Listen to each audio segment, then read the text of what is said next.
We will work alongside all DC police and federal law enforcement to ensure this city is safe, this city is beautiful.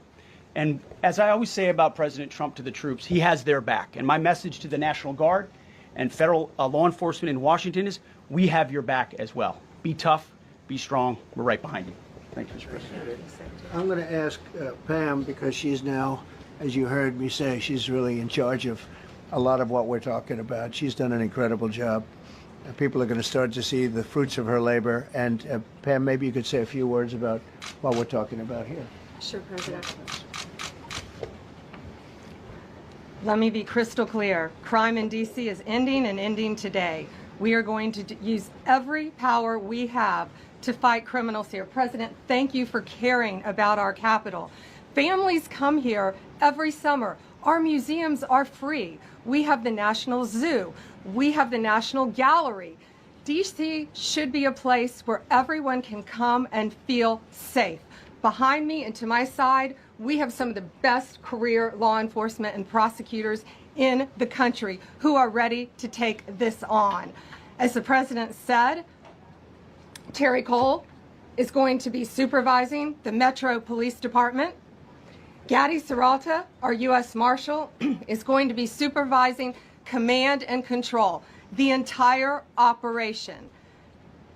Our Deputy Attorney General, Todd Blanche, and I will be working with them closely, along with our great FBI Director, Kash Patel. Kash is going to talk to you in a minute about what we did in Virginia recently with Governor Youngkin. Many of you covered that, and it was tremendously successful. Not only that, our secret weapon here in D.C. is U.S. Attorney Jeanine Pirro, one of the toughest prosecutors and a former judge. And she is going to be talking about juvenile crime, how it's out of control here, and what she's going to do to fight back. No more crime rampant in our beautiful capital. No more teenage girls beating a disabled man to death. No more of that. No more drive-bys. We're going to do everything we can. And working with the ATF Director Driscoll and Commander of the Army, we're going to all work together. That's what we all do in this room. We work together, we fight. Do not underestimate one person in this room. We're going to make D.C. beautiful. We're going to make D.C. safe again. One other thing, just at the wharf a few days ago, the area of the wharf, Terry Cole reached out to me, not even nightfall, on the weekend, where so many families and tourists go. A guy's overdosing from fentanyl on a park bench. In the middle of families around, they administer Narcan and saved his life. No more of that. The President of the United States is going to clean up D.C., and we're going to be there to help him, and we're going to be successful. Thank you. Thank you, Ben. Cash, talk about Northern Virginia, if you would. Northern Virginia, we had a big success. Thank you, Mr. President. Thank you, Attorney General Bondi, for your leadership, Deputy Attorney General, and the rest of our interagency partners. Mr. President, the following is what happens when you let good cops be cops, and I just want to highlight that before I get into Northern Virginia.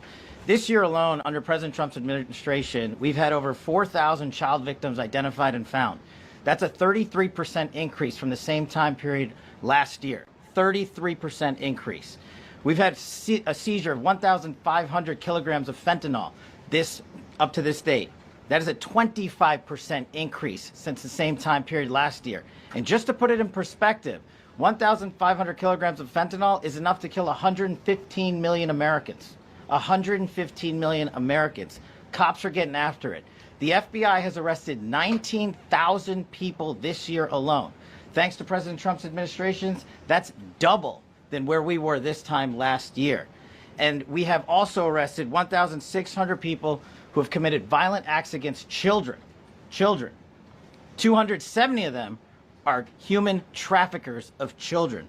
Mr. President, this is what happens when you have great leadership at the Attorney General with Pam Bondi, your administration's priority of protecting the homeland and protecting American citizens and protecting our children, and the murder rates are plummeting.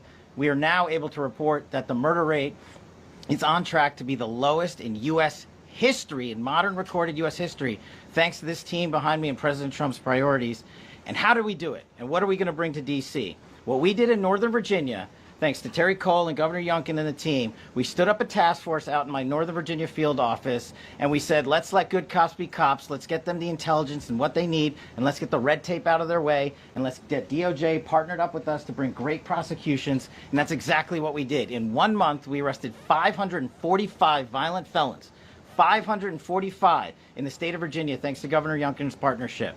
And that simplicity in law enforcement is what's coming to Washington, D.C. When you let good cops be cops, when you give them the intel they need, when you work with our Homeland Security Task Force, when you work with Terry and Gaddy and I go way back to Miami, these guys are great leaders of the respective departments and law enforcement capacities. And when you have the DOJ and President Trump driving behind this mission, we are going to clean up Washington, D.C., and we're going to do it the right way, the lawful way, and we're going to make sure Washington, D.C. is safe again. Thank you, Mr. President. Thank you, Attorney General. Thank you very much. Good job. Thank you, Cash. So the process begins right now. It actually started over the weekend, and we confronted a lot of very bad people. But it's going to be something that will be pretty amazing to you as you watch it. And I think most of you say it's a beautiful thing to do it right. We're going to be removing homeless encampments from all over our parks, our beautiful, beautiful parks, which now a lot of people can't walk on. They're very dirty, we got a lot of problems. But we've already started that. We're moving the encampments away, trying to take care of people. Some of those people, we don't know how they even got there. Some of those people are from different countries, different parts of the world. Nobody knows who they are. They have no idea, but they're there. We're getting rid of the people from underpasses and public spaces from all over the city. There are many places that they can go, and we're going to help them as much as you can help. But they'll not be allowed to turn our capital into a wasteland for the world to see. The Metropolitan Police Department and the federal authorities will be supported in the effort, a really big effort, the 800 D.C. National Guardsmen that we'll put on, and much more if necessary, much more. You remember I said, I offered 10,000 once. Remember I said to a certain person, who I thought always was highly overrated, not very competent, but I said, if you need them, we'll give you 10,000 of the military or the National Guard. They turned me down. But if necessary, we're going to move service members directly to joining the Guardsmen. And that'll take place very rapidly, and that'll be done in conjunction with Pam and with Pete and everybody else. Washington, D.C. should be one of the safest, cleanest, and most beautiful cities anywhere in the world. And we're going to make it that. We're going to make it safe. We're going to make it smart. We're going to make it beautiful, so beautiful. Some of the buildings, we're going to add to it. You see what we've done at the White House. White House is a whole different building. I do that in my part-time because it's a natural instinct as a real estate person. I was very good at that, and I was very good at fixing things up. I like fixing things up. You see what's happening. The marble floors are being reinstalled, renovated, fixed. The whole place is becoming very beautiful. We're going to be adding a magnificent ballroom, most beautiful ballroom, I think, anywhere. We need it. I would have certainly loved to have had it today. I think we would have filled it up. A lot of you are standing outside, can't get in this room. I've never seen the room like this, which tells me that you want to talk about, I mean, this was a D.C. news conference. It tells me that you want to talk about crime in D.C. and beautification of D.C., but I'm going to put that's easy. And I think, frankly, fixing the crime with the pros, fixing the crime is easy, too. A person who I've known for a long time, and she's been incredible. She was a fantastic, one of the best ever district attorneys in New York. She was in Westchester, and she became a judge, very successful judge. And then she went into showbiz because she was such a good DA and such a good judge, tough judge, but fair, always fair. Nobody ever complained about that, but she was tough. And because of that and her reputation, she went into showbiz. So a lot of people don't, they think of Janine as showbiz. Actually, showbiz was not her thing. And she did great. She was on, along with a couple of other of my friends, on the #1 show. And she did great. But this is what she loves doing. This is really her baby. What she's going to do is going to be incredible. And I'd like to introduce speak for just a few seconds on what she has in mind, what she wants to do. We're going to be appointing some judges. You know, we have some open spots, and we're going to take people because the judges are letting killers out. They just say, go, that's okay, don't worry about it. So we're putting some, Pam recommended, Todd recommended, some judges that are great. Janine recommended. Janine's given me 3 great candidates already. We have about 10 open spots, and we can probably create some more. We need them. Janine, would you say a few words, please? Thank you very much, Mr. President, and thank you, Madam Attorney General, and to all my partners here. We all want the same thing. We all want a safe city. We want a safe capital. We want to be able to bring our families here. We want to be able to come and enjoy the history that makes this place great. And unfortunately, we are not in that position right now. And Mr. President, I want to thank you for taking the step that we need right now to make criminals understand that they are not going to get away with it anymore. And I'm not going to stand here and go over and over the cases. But what I can tell you is this. I see too much violent crime being committed by young punks who think that they can get together in gangs and crews and beat the hell out of you or anyone else. They don't care where they are. They can be in DuPont Circle, but they know that we can't touch them. Why? Because the laws are weak. I can't touch you if you're 14, 15, 16, 17 years old and you have a gun. I convict someone of shooting another person with an illegal gun on a public bus in the chest, intent to kill. I convict him. And you know what the judge gives him? Probation. Says you should go to college. We need to go after the D.C. Council and their absurd laws. We need to get rid of this concept of, no cash bail. We need to recognize that the people who matter are the law-abiding citizens. And it starts today. But it's not going to end today because the president is going to do everything we need to do to make sure that these emboldened criminals understand we see you, we're watching you, and we're going to change the law to catch you. And my final note is this. These kids understand that the jurisdiction is through the State Attorney General, Brian Schwab. I did a poster of the young man from Doge who was beaten bloody with a severe concussion, a broken nose. And then I did a poster of what happens to those kids because I can't arrest them. I can't prosecute them. They go to family court and they get to do yoga and arts and crafts. Enough. It changes today. Thank you, Mr. President. Thank you, Jim. You're welcome. Great job. Thank you. If I could, I just signed some executive orders. I'd like to have Will please come up and we'll let the people know what we signed. Do you want to put them down? Yes, sir. Go ahead. A short while ago in the Oval Office, President Trump signed 2 crucial executive actions to deal with the emergency crime conditions we currently face in the District of Columbia. The first of these was an executive order, as President Trump said before, invoking his powers under Section 40 of the Home Rule Act to take federal control of the D.C. Metropolitan Police Department. Along with that executive order, President Trump signed the statutorily required notification letters to Mayor Bowser and to the relevant House and Senate committee leaders. The second major executive action that President Trump signed was a presidential memorandum directing the Secretary of Defense to utilize the National Guard to address the conditions we see on our streets here in D.C. It also authorized the Secretary of Defense to work with state governors to utilize their National Guard units if necessary as well. These are bold, decisive steps intended to combat the out-of-control crime conditions we've seen on D.C.'s streets for far too long. And I, for one, am deeply proud to be part of an administration that's finally coming to terms with these issues, sir. Thank you very much. Sir. Thank you. So, just to conclude, Washington, D.C.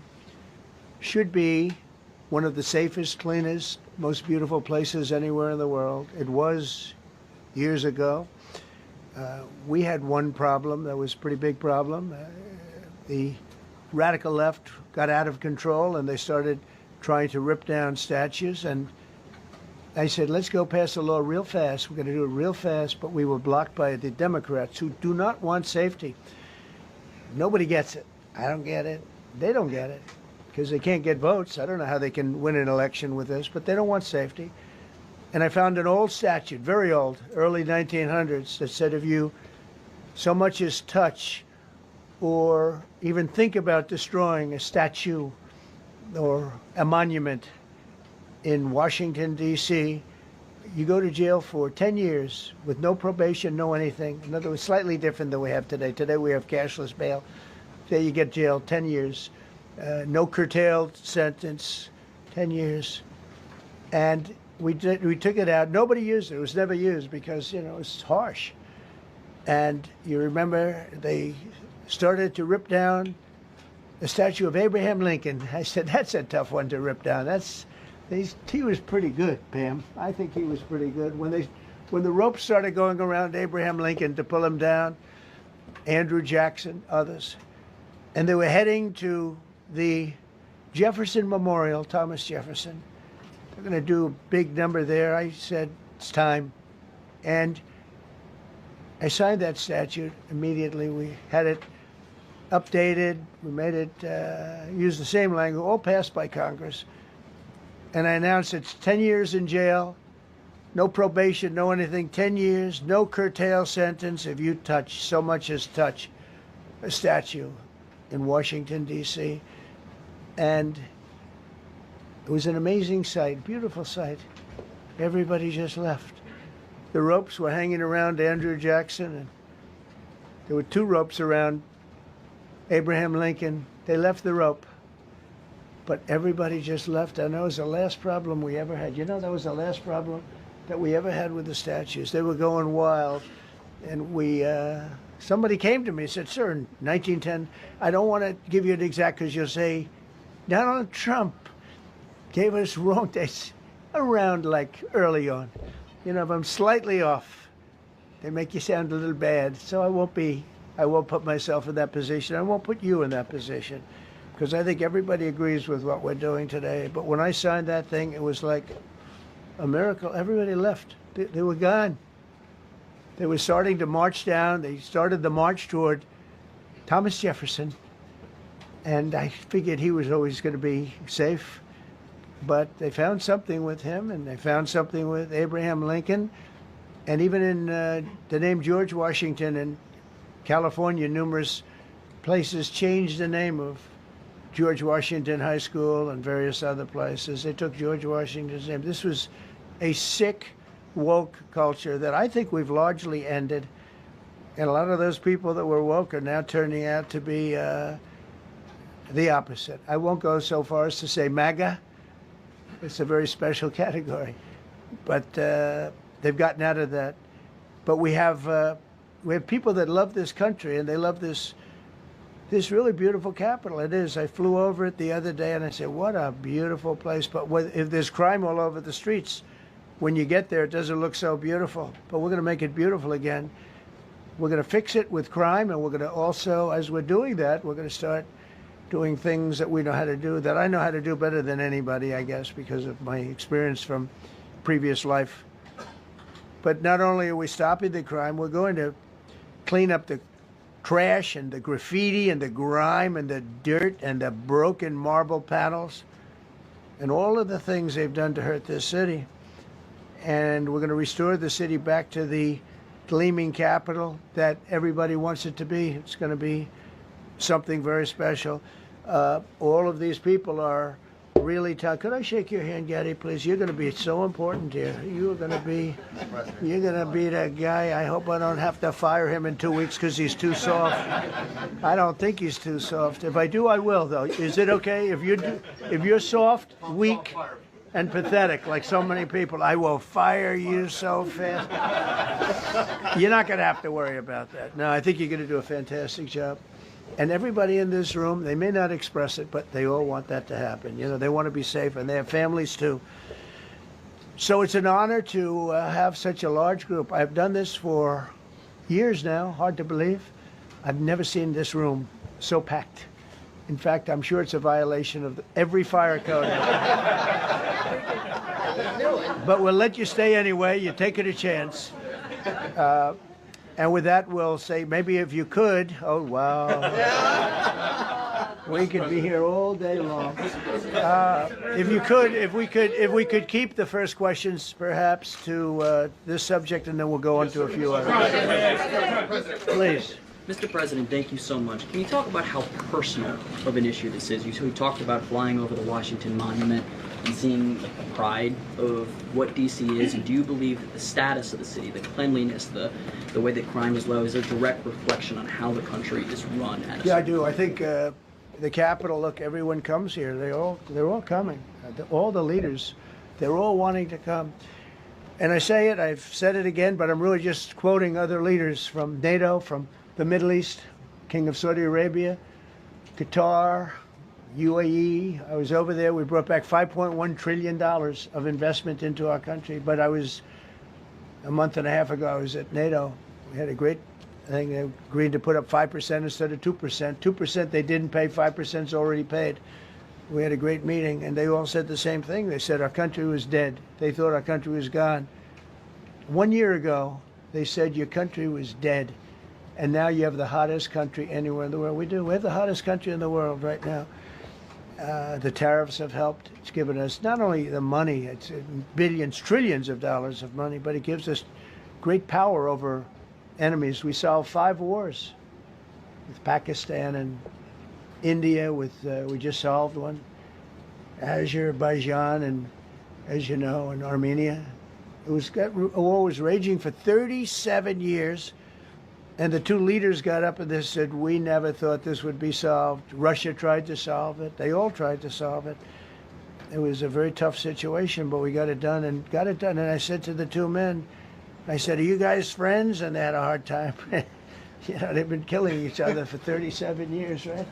One was there 5 years, one was there for 22 years. He said, my whole life I've been fighting this war, and you got it solved. But we did many of those. We did in the Congo and Rwanda.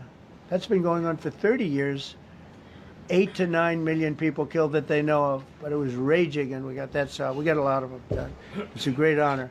But you want to have, when they come, the leaders come to our country to sign documents that the war is over or whatever, or for other reasons. They come for trade. And you want them to come through so beautifully. You ride down those roads, everything should be perfect. You shouldn't have medians falling down into the roadway. Median, the metal things that are always, somebody had a great lobbyist, because I've never seen them look good. I've been looking at those things with the little, right? They're always broken and bad, but here they're really bad. And we're going to either put new or fix it. And it's not expensive. It's not really expensive. We're going to fix our roads a little bit. We're going to clean up our sidewalks. You have countries where every Saturday the people go out and they wash their sidewalks in front of their stores or their houses. They scrub their sidewalks. So we aren't quite at that level yet, I don't think, Gaddy. We're not quite there yet, but maybe we will. They go out and they scrub. I think it's so beautiful to hear that and to see those stories. But we're going to make it clean. But just to finish with your question, it's a very, very strong reflection of our country. And when they see a bad city, my father always used to tell me, I had a wonderful father, very smart, and he used to say, son, when you walk into a restaurant and you see a dirty front door, don't go in, because if the front door is dirty, the kitchen's dirty also. Same thing with the Capitol.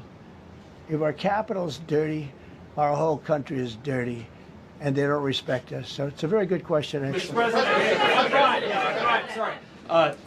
Question for you on the specific issue. Do you expect more cities to follow DC's path if this goes through? So the idea is that Chicago, LA, San Francisco, would they expect similar action to what we've seen in DC?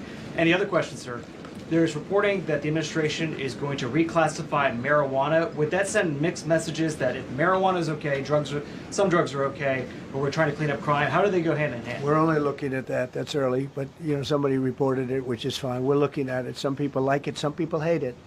Some people hate the whole concept of marijuana because if it does bad for the children, it does bad for people that are older than children, but we're looking at reclassification, and we'll make a determination over the next, I would say, over the next few weeks.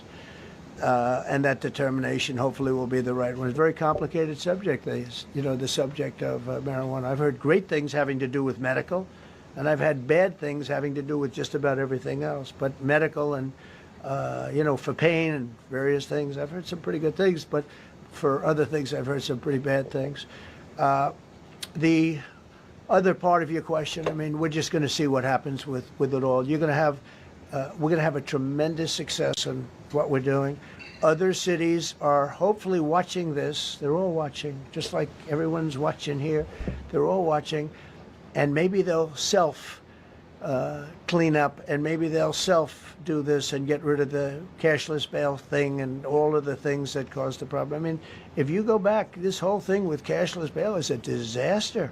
So many problems came that we never had before. So they're watching us today, and if they don't learn their lesson, if they haven't studied us properly, because we're going to be very successful. I have zero doubt about that. It's going to be. It's a question of will it be really fast, like the border. Everyone said, they used to say, Biden used to say, I need legislation. I didn't get any legislation. I called up our people, and we did a great job. Tom Homan was great. As you know, our secretary did a great job. They did a great job. There's no games. They didn't play games. And we're going to have the same thing here. But then I'm going to look at New York in a little while. Let's do this. Let's do this together. Let's see. It's going to go pretty quickly. And if we need to, we're going to do the same thing in Chicago, which is a disaster. We have a mayor there who's totally incompetent. He's an incompetent man. And we have an incompetent governor there. Pritzker's an incompetent. His family threw him out of the business, and he ran for governor. And now I understand he wants to be president. But I noticed he lost a little weight, so maybe he has a chance. You never know what happens. But Pritzker's a gross incompetent guy, thrown out of the family business.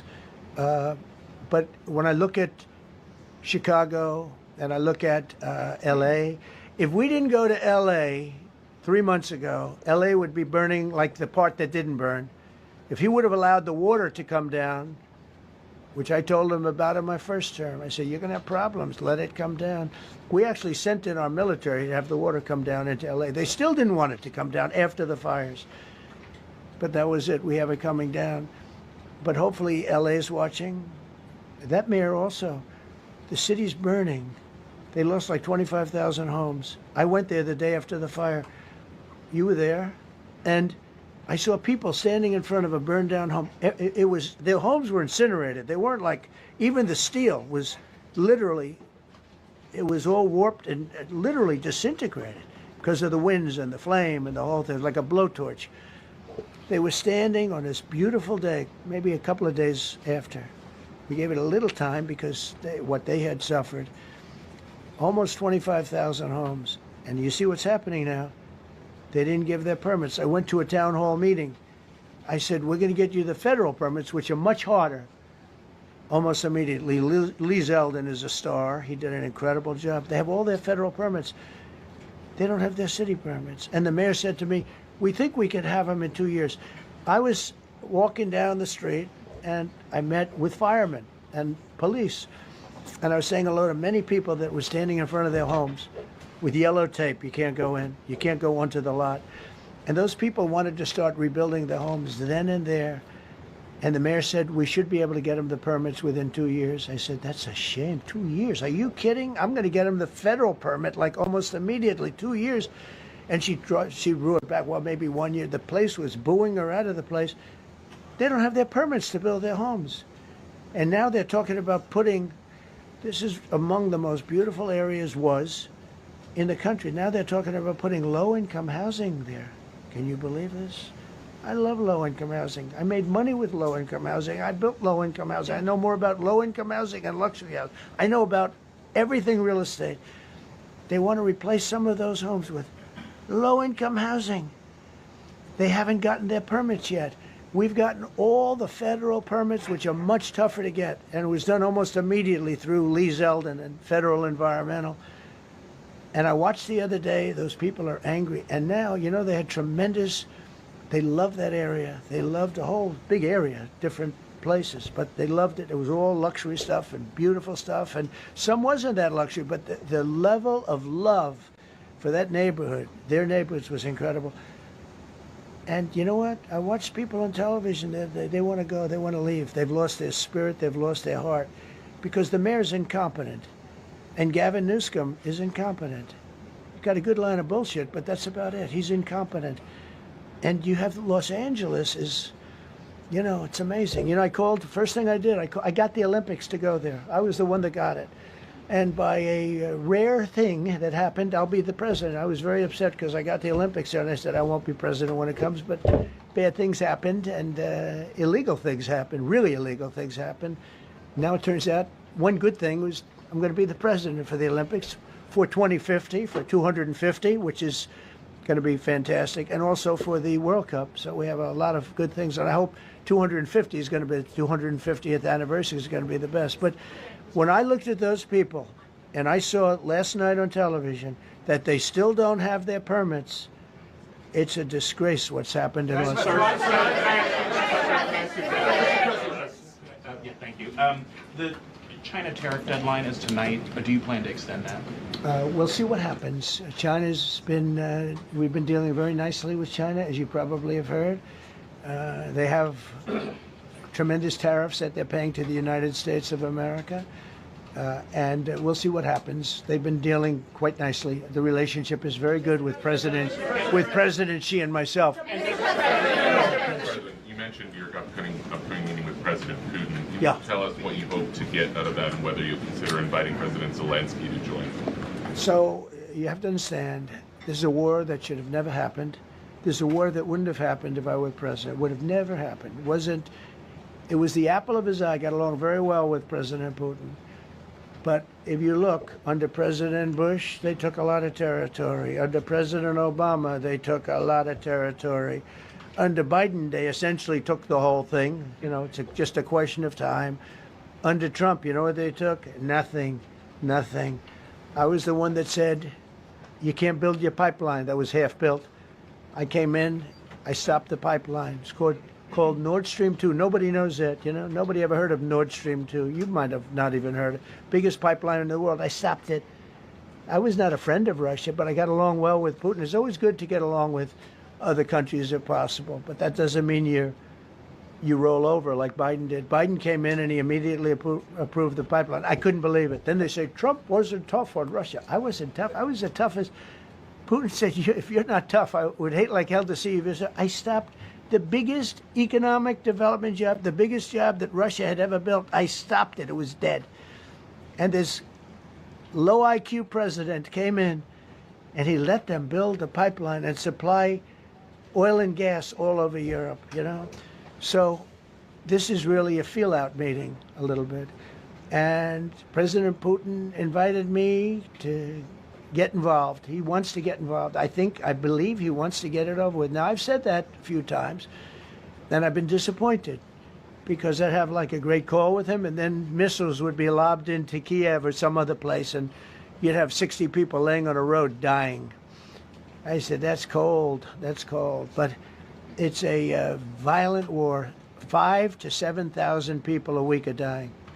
And you know, there's nobody from here. They're all Russian and Ukrainian people, and some people from the cities, much smaller number, but still, those missiles do damage and they kill a lot of people, but mostly soldiers.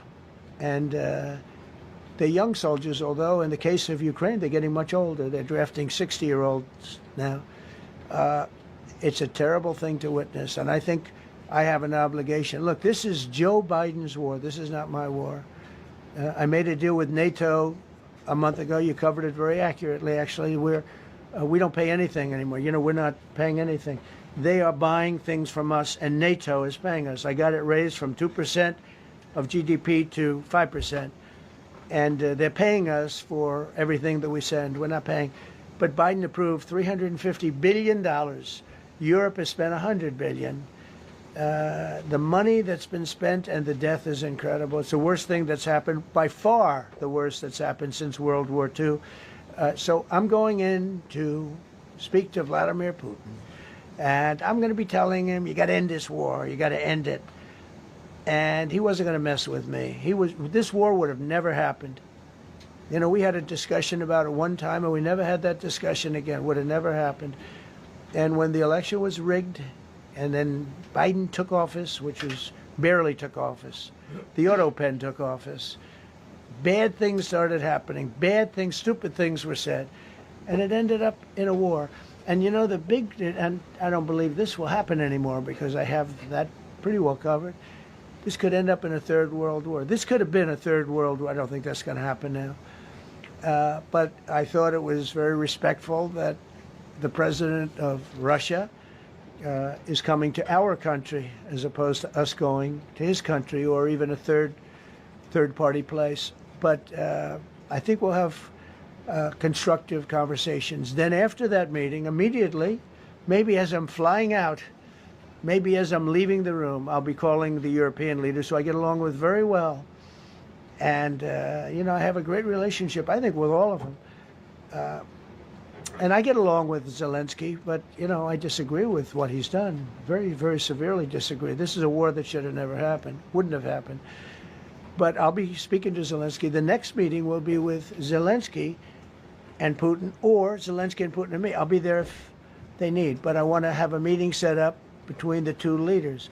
I was a little bothered by the fact that Zelensky was saying, well, I have to get constitutional approval. I mean, he's got approval to go into war and kill everybody, but he needs approval to do a land swap because there'll be some land swapping going on. I know that through Russia and through conversations with everybody to the good, for the good of Ukraine. Good stuff, not bad stuff. Also, some bad stuff for both. So there's good and there's bad. But it's very complex because you have lines that are very uneven. And there'll be some swapping. There'll be some changes in land. And the word that they will use is, you know, they make changes. We're going to change the lines, the battle lines. Russia's occupied a big portion of Ukraine. They've occupied some very prime territory. We're going to try and get some of that territory back for Ukraine. But they've taken some very prime territory. They've taken largely ocean, you know, in real estate we call it oceanfront property. That's always the most valuable property. If you're in a lake, a river, or an ocean, it's always the best property. Well, Ukraine, a lot of people don't know that Ukraine was largely 1,000 miles of ocean. That's gone. Other than one small area, Odessa, it's a small area. There's just a little bit of water left. So I'm going to go and see the parameters. Now, I may leave and say, good luck, and that'll be the end. I may say this is not going to be settled. I mean, there are those that believe that Putin wanted all of Ukraine. I happen to be one of them, by the way. I think if it weren't for me, he would not be even talking to anybody else right now.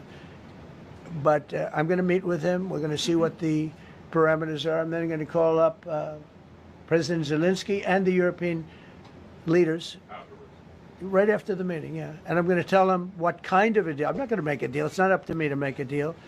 I think a deal should be made for both. I think Russia has to get back into building their country. It's a massive country. I think they have 11 time zones, if you can believe it. It's a massive, it's by far, from the standpoint of land, it's by far the largest. They have tremendous potential in Russia to do well. They're not doing well. Their economy is not doing well right now because it's been very well disturbed by this. It doesn't help when the President of the United States tells their largest or second largest oil buyer that we're putting a 50% tariff on you if you buy oil from Russia. That was a big blow. And then they say, gee, he wasn't so tough. Nobody else would have done that. And I haven't stopped there. I mean, look, I was all set to do things far bigger than that, but I got a call that they'd like to meet, and I'm going to see what they want to meet about. I'd like to see a ceasefire. I'd like to see the best deal that could be made for both parties. You know, it takes two to tango, right? So ultimately, I'll have a meeting next week. I had a great relationship with him, considering the fact that, you know, I was not nice to him because of the pipeline. I ended the pipeline. I also gave the javelins. Do you ever hear of a javelin? Javelin is called a tank buster. They say that Obama gave them sheets and I gave them javelins. If it weren't for me, all those tanks that were destroyed at the first days of the war because the tanks got stuck in the mud. Some commander made a better, you know, they would have been in Kiev in 4 hours going down the highway. But a Russian general made a brilliant decision to go through the farmland instead. And they just had torrential rains, and the rains were so bad, and it was mud, and those tanks got stuck in the mud. I don't know who that general is, but knowing Vladimir, he's probably not around any longer because all those tanks were stuck in the mud, and they went along with the javelins. I gave them the javelins. You know that, right? I gave them javelins. They gave them sheets. But I'm going to meet with President Putin, and we're going to see what he has in mind. And if it's a fair deal, I'll reveal it to the European Union leaders and to the NATO leaders, and also to President Zelensky. I think out of respect, I'll call him first, and then I'll call them after. And I may say, lots of luck, keep fighting, or I may say we can make a deal. If not, I will tell you this, I've seen a poll coming out of Ukraine. 88% of the people would like to see a deal made. And if you go back 3 years, everybody was gung-ho for war. You know, everybody's gung-ho for war until you have it. It's an amazing thing. I had it with a couple of countries where I couldn't get a deal done with one particular country. And I just couldn't. The guy's great. He's a friend of mine. Great. Good leader. Tough as hell. I couldn't get the deal done. And then he went into war for a short period of time. You know where I'm talking about. First term. And it was nasty. Guys being killed all over the place. And he went through 1 week of war, and I was able to get the deal done. He said, this is nasty. Yes, please. Yeah, just to follow up on what you were saying there. First of all, Volodymyr Zelensky is not invited on Friday? He wasn't a part of it. I would say he could go, but he's gone to a lot of meetings. You know, he's been there for 3.5 years. Nothing happened. And what is the definition? I mean, do you want somebody that's been doing this for 3.5 years? What's the definition of a good deal? I'll tell you after I hear what the deal is. Because there could be many definitions. You know, you're talking about a very large and complex situation. Now, I tell you, the war that I just settled with Azerbaijan and with, as you know, and Armenia was almost as complex as this one, having to do with routes, trade. Meeting on Friday with Vladimir Putin. Well, we're going to have a meeting with Vladimir Putin, and at the end of that meeting, probably in the first 2 minutes, I'll know exactly whether or not a deal can be made. How will you know that? Because that's what I do. I make deals. Yeah, please, go ahead. Yeah, thank you, Mr. President. I'm going to ask you 2 questions, one about China, one about Russia, if I could. On China, your administration agreed to send the most advanced or advanced NVIDIA and AMD chips. No, obsolete. No. Obsolete chip. Well, and then 15% of the You profits mean the come 20s? No. This is an old chip that China already has. And I deal with Jensen, who's a great guy, and NVIDIA. The chip that we're talking about, the H20, it's an old chip. China already has it in a different form, different name, but they have it.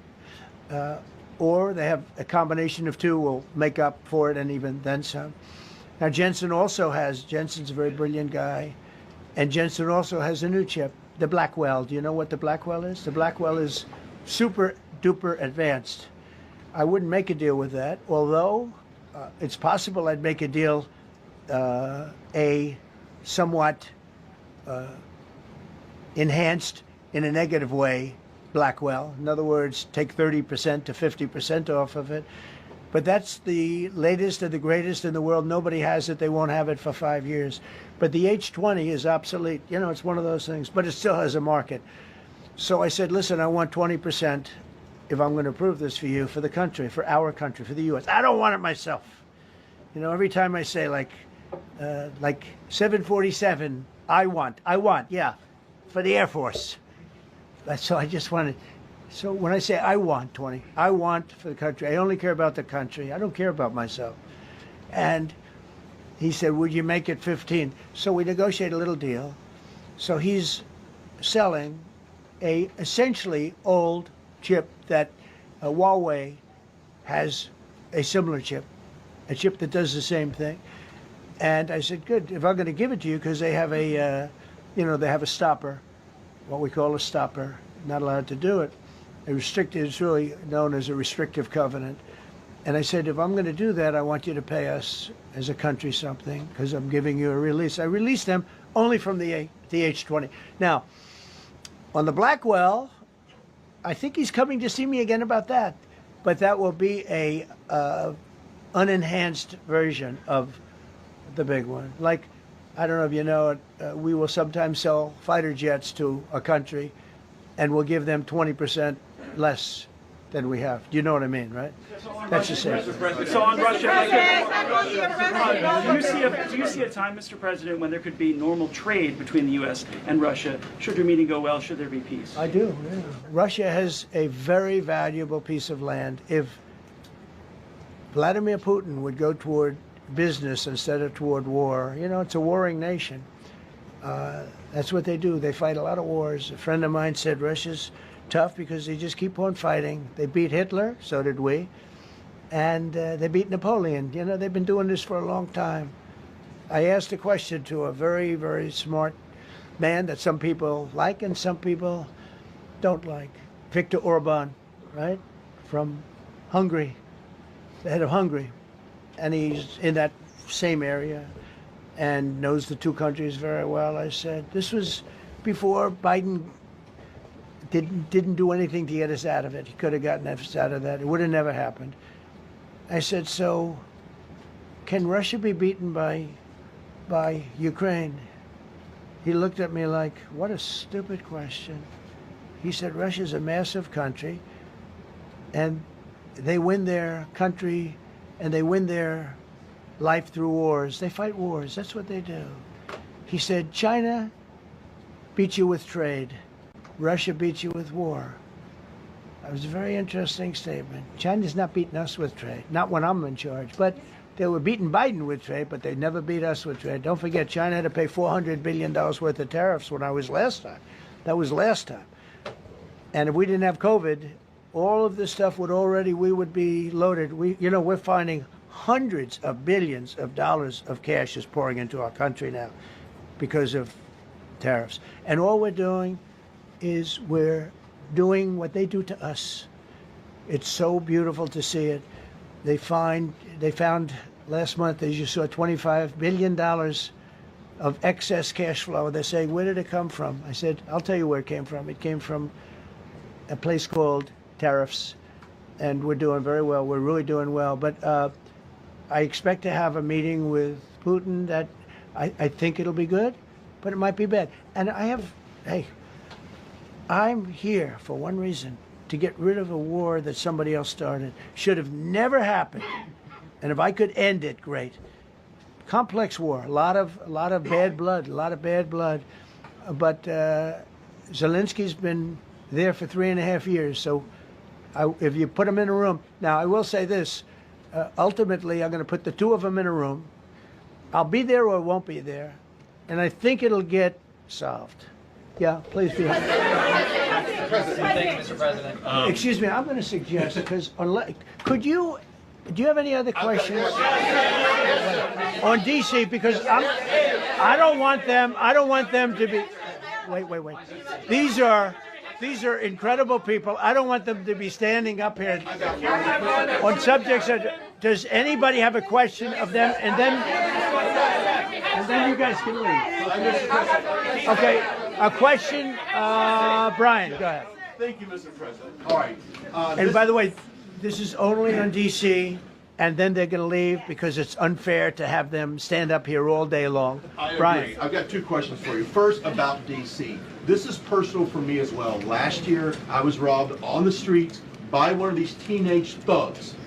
Had a gun, got away with it.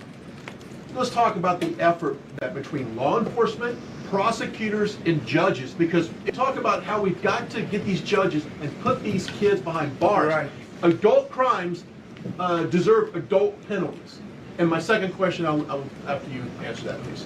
You want me to answer Or it? whoever wants to take it. Okay. It's real. Do you want me to answer it? Go ahead. Here's the problem.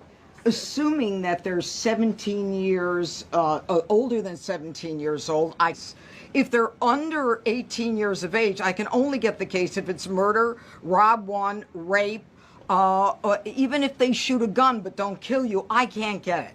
So the law has to be changed. As the president said, cashless bail. That has to be changed. All right, then, even assuming I get the case, I get jurisdiction, I get a conviction, the D.C. Council has given the judges the ability to give probation on shootings. And so then it's up to them.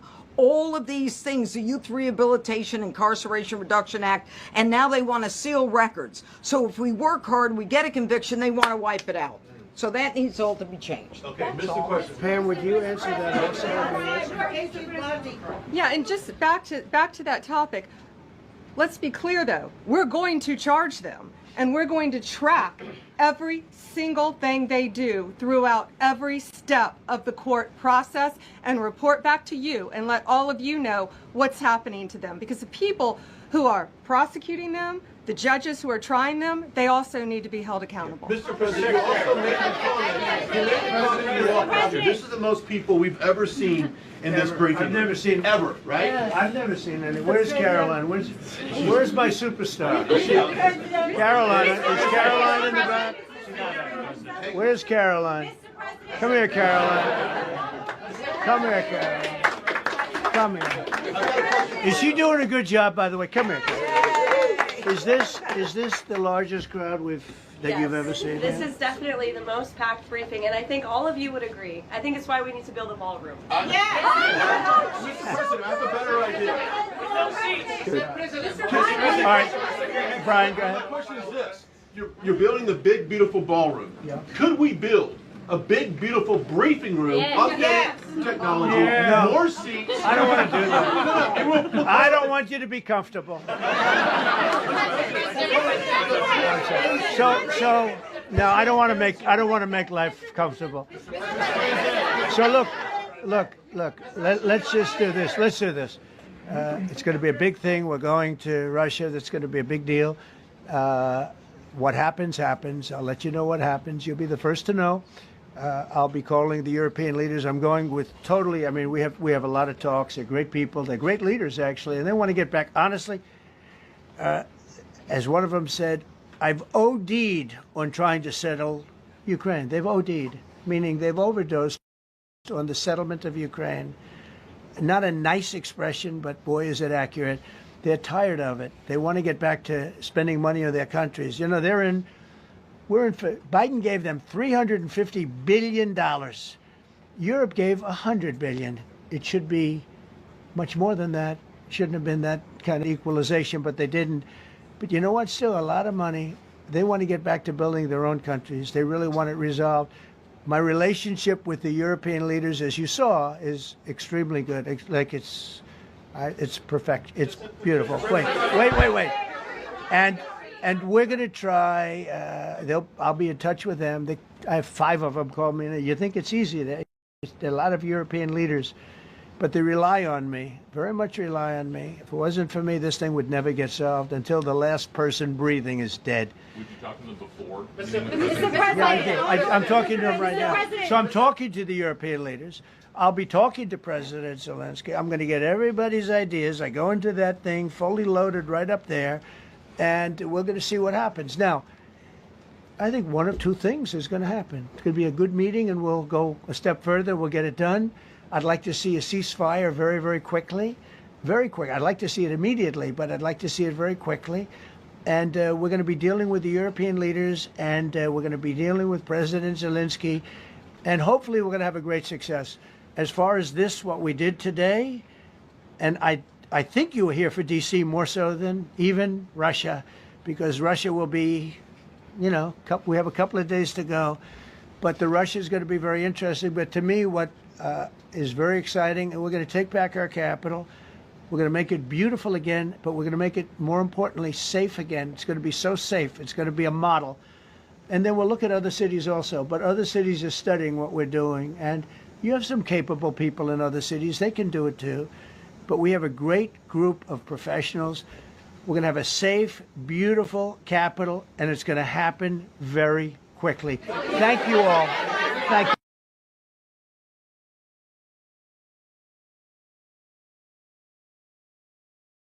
I've never seen a crowd like this. I think we need a ballroom. And that's happening. It's going to be a beautiful ballroom. This is really a lot of people, most I've ever seen in this room. And we're here for a very serious purpose, very serious purpose. Something's out of control, but we're going to put it in control very quickly like we did on the southern border. I'm announcing a historic action to rescue our nation's capital from crime, bloodshed, bedlam, and squalor, and worse. This is Liberation Day in D.C., and we're going to take our capital back. We're taking it back. Under the authorities vested in me as the President of the United States, I'm officially invoking Section 740 of the District of Columbia Home Rule Act. You know what that is? And placing the D.C. Metropolitan Police Department under direct federal control, and you'll be meeting the people that will be directly involved with that. Very good people, but they're tough, and they know what's happening, and they've done it before. In addition, I'm deploying the National Guard to help reestablish law, order, and public safety in Washington, D.C., and they're going to be allowed to do their job properly. And you people are victims of it, too. You know, you're reporters, and I understand a lot of you tend to be on the liberal side, but you don't want to get mugged and raped and shot and killed. And you all know people and friends of yours that happened. And so you can be anything you want, but you want to have safety in the streets. You want to be able to leave your apartment or your house where you live and feel safe and go into a store to buy a newspaper or buy something. And you don't have that now. The murder rate in Washington today is higher than that of Bogota, Colombia, Mexico City, some of the places that you hear about as being the worst places on earth. Much higher. This is much higher. The number of car thefts has doubled over the past 5 years, and the number of carjackings has more than tripled. Murders in 2023 reached the highest rate probably ever. They say 25 years, but they don't know what that means because it just goes back 25 years. Can't be worse. Our capital city has been overtaken by violent gangs and bloodthirsty criminals, roving mobs of wild youth, drugged out maniacs and homeless people. And we're not going to let it happen anymore. We're not going to take it.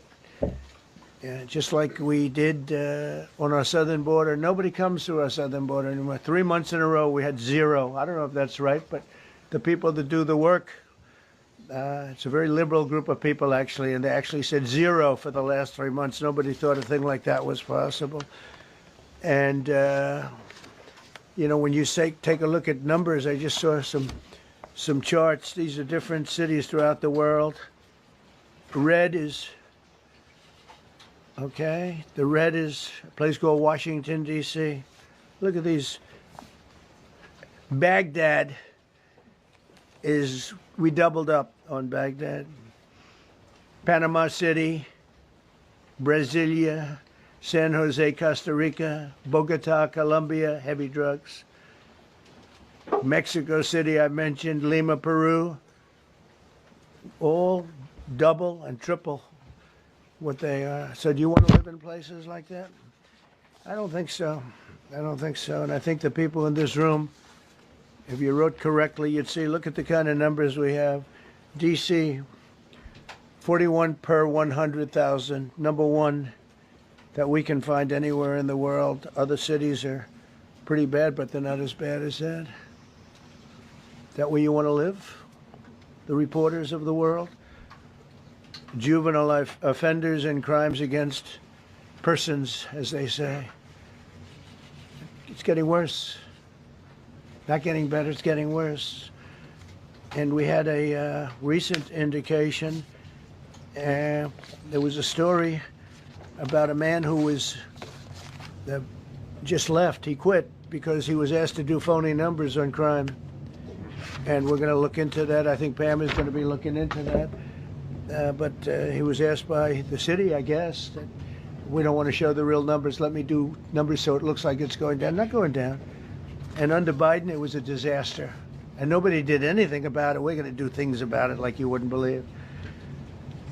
Every American has a constitutional right to be able to access and petition their government in safety, and countless federal officials and employees likewise have the right to carry out their jobs in peace without being shot. As you know, I lost a very good person a while ago, was shot waiting for his wife. He was in the car. They robbed his car. They shot him. They killed him like it was nothing to it. She was walking to the car. It's a horror show. This issue directly impacts the functioning of the federal government and is a threat to America, really. It's a threat to our country. We have other cities also that are bad, very bad. You look at Chicago, how bad it is. You look at Los Angeles, how bad it is. We have other cities that are very bad. New York has a problem. And then you have, of course, Baltimore and Oakland. We don't even mention that anymore. They're so far gone. We're not going to let it happen. We're not going to lose our cities over this. And this will go further. We're starting very strongly with D.C., and we're going to clean it up real quick, very quickly, as they say. Days ago, a former member of the DOJ staff was savagely beaten by a band of roving thugs after defending a young woman from an attempted carjacking. He was left dripping in blood. He thought he was dead, with a broken nose and concussion. Can't believe that he's alive. He can't believe it. In June, a 21-year-old congressional intern was tragically killed after being hit by a stray bullet in a drive-by shooting. A former Trump administration official named Mike Gill, fantastic person, was murdered last year in cold blood in a carjacking blocks away from the White House. We all knew him. Great person. Waiting for his wife as she was walking to the car. A Democrat congressman was also carjacked at gunpoint not far from the Capitol.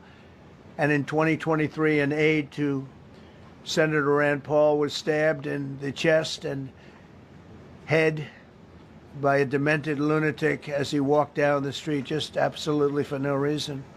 Horrifically, last July 4th weekend, a 3-year-old girl was shot in the head and killed while sitting in a car near the Capitol. It's becoming a situation of complete and total lawlessness. And we're getting rid of the slums, too. We have slums here. We're getting rid of them. I know it's not politically correct. You'll say, oh, so terrible. No, we're getting rid of the slums where they live. Caravans of mass youth rampage through city streets at all times of the day. There are ATVs, motorbikes. They travel pretty well. Entire neighborhoods are now under emergency curfews. Just this past weekend, gunfire went through, and you saw that, the Navy Yard.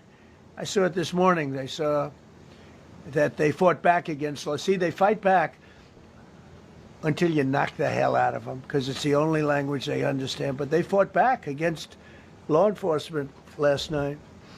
And they're not going to be fighting back long, because I've instructed them and told them whatever happens, you know, they love to spit in the face of the police. As the police are standing up there in uniform, they're standing and they're screaming at them an inch away from their face. And then they start spitting in their face. And I said, you tell them, you spit and we hit. And they can hit real hard. It's a disgusting thing. I've watched that for years, for 3-4 years. I've watched them.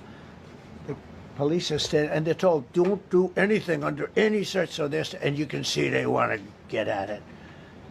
And they're standing there, and people are spitting in their face, and they're not allowed to do anything. But now they are allowed to do whatever the hell they want. This dire public safety crisis stems directly from the abject failures of the city's local leadership. The radical left city council adopted no cash bail. By the way, every place in the country where you have no cash bail is a disaster. That's what started the problem in New York, and they don't change it. They don't want to change it. That's what started it in Chicago. I mean, bad politicians started it, bad leadership started it, but that was the one thing that's central, no cash bail. Somebody murders somebody and they're out on no cash bail before the day is out. We're going to end that in Chicago. We're going to change the statute. I spoke with Pam and Todd and everybody, we're going to change the statute, and I'm going to have to get the Republicans to vote because the Democrats are weak on crime. Totally weak on crime. They don't know why. They want to stop because they get mugged too. But we're going to change no cash bail. We're going to change the statute and get rid of some of the other things. And we'll count on the Republicans in Congress and Senate to vote. We have the majority, so we'll vote. We don't have a big majority, but we've gotten everything, including the great, big, beautiful bill. Got that done, and that's one of the greatest things that's ever happened to people in this country. They're starting to figure it out, how good it is. Biggest tax cut in history. So many things. But we'll be able to get that done. So, Todd, if you and Pam can draw up things working with the people, we will. I'll get it passed. We'll get it passed with the Republicans. Probably won't get, think of this, probably won't get one Democrat vote because they have no idea what they're doing. That's why they want men playing in women's sports. That's why they want transgender for everybody transgender. And they just got walloped in an election, in a landslide, and they haven't changed one thing. I saw the other day the certain gentleman who was a very well-known politician, Democrat, was fighting like hell that men should be allowed to play in women's sport. They just don't get it. They said it's an 80-20 issue, and I think it's a 97-3 issue. And I don't know who the three are. I've never heard anybody nobody's ever come up to me, sir, you have to let men play in women's sports. You have to do it, sir. Nobody's ever approached me. I don't know where this issue even comes from. Never seen anything like it. But they turned our nation's capital into a sanctuary jurisdiction. That's the other thing. We have to get rid of sanctuary cities as quickly as possible. We're going to do it, too. We have to. Because it's sanctuary for criminals. Releasing illegal alien gang members onto the streets in 2022, nearly 70% of criminals arrested in Washington went unprosecuted.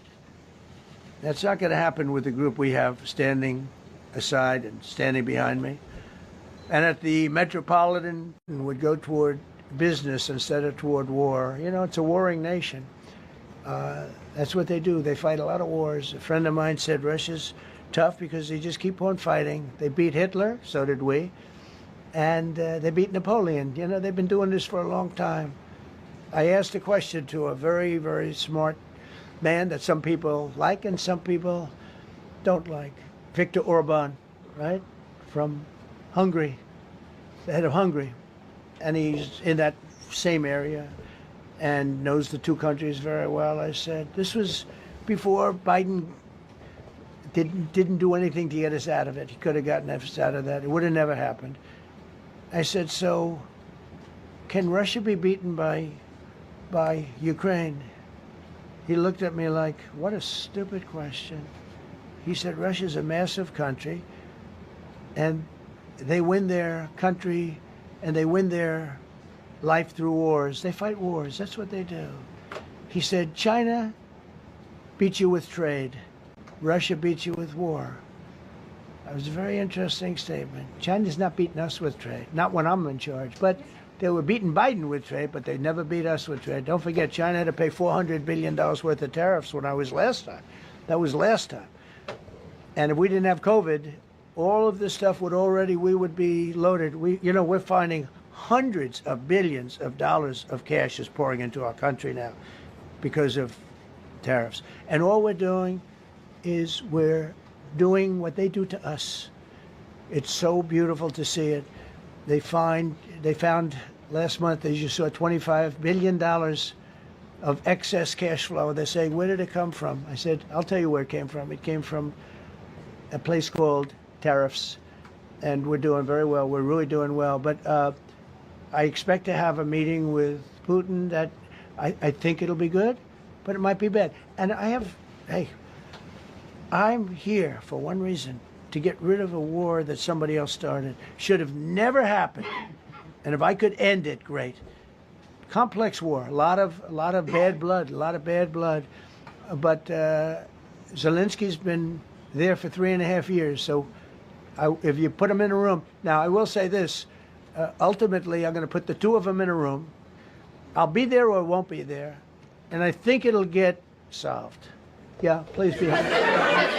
Thank you, Mr. Mr. President. Excuse me, I'm going to suggest, because do you have any other questions on DC? Because I don't want them to be, wait.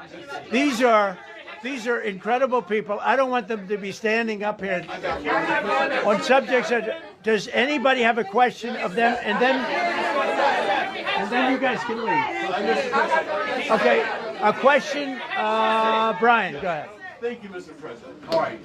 And by the way, this is only on DC, and then they're going to leave because it's unfair to have them stand up here all day long. I agree. Brian. I've got two questions for you. First, about DC. This is personal for me as well. Last year, I was robbed on the streets by one of these teenage thugs. Had a gun, got away with it. Let's talk about the effort that between law enforcement, prosecutors, and judges, because it's a recycling belt. Like, these kids go, they don't fear the police. They know it. If you talk about how we've got to get these judges and put these kids behind bars, right. Adult crimes deserve adult penalties.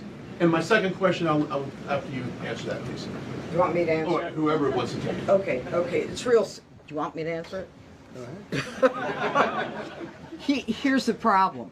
Assuming that they're 17 years, older than 17 years old, I can get the case. If they're under 18 years of age, I can only get the case if it's murder, rob one, rape, or even if they shoot a gun but don't kill you, I can't get it. So the law has to be changed. As the president said, cashless bail. That has to be changed. All right, then even assuming I get the case, I get jurisdiction, I get a conviction, the DC Council has given the judges the ability to give probation on shootings. And so then it's up to them. All of these things, the Youth Rehabilitation Incarceration Reduction Act, and now they want to seal records. So if we work hard, we get a conviction, they want to wipe it out. So that needs all to be changed. Okay, Mr. Question. Pam, would you answer that also? Yeah, and just back to that topic. Let's be clear, though. We're going to charge them, and we're going to track every single thing they do throughout every step of the court process and report back to you and let all of you know what's happening to them. Because the people who are prosecuting them, the judges who are trying them, they also need to be held accountable. Mr. President, you also made a comment. This is the most people we've ever seen in this briefing. I've never seen ever, right? Yeah. I've never seen any. Where's Caroline? Where's my superstar? Caroline. Is Caroline in the back? Where's Caroline? Come here, Caroline. Come here, Caroline. Come here. Is she doing a good job, by the way? Come here, Caroline. Is this the largest crowd that you've ever seen? This is definitely the most packed briefing, and I think all of you would agree. I think it's why we need to build a ballroom. Mr. President, I have a better idea.